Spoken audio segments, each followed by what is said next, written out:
Lakukan cucian tangan sebelum memulakan prosedur. Sediakan peralatan yang ingin digunakan. Rapid dan insulator, Pen insulin,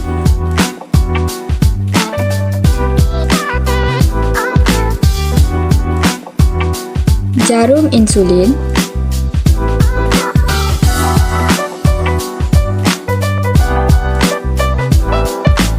Rapid berwarna jernih dan tidak perlu digoncang, manakala insulator berwarna keruh dan perlu digoncang sebelum digunakan.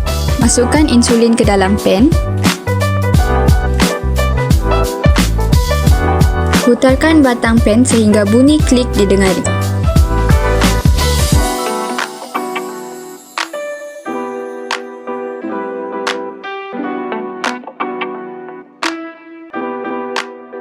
Letakkan jarum pada pen insulin.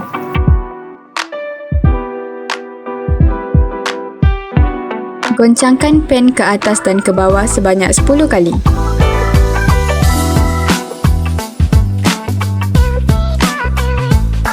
Pastikan insulin berwarna putih keruh selepas digoncang. Jika tidak, ulangi langkah sebelum ini.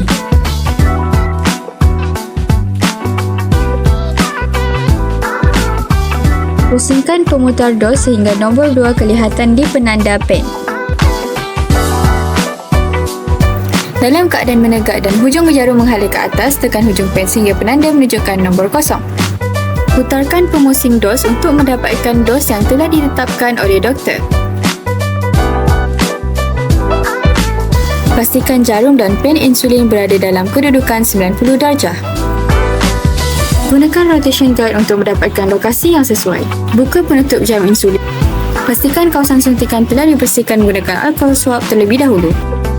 Kemudian, masukkan keseluruhan jarum ke dalam permukaan kulit.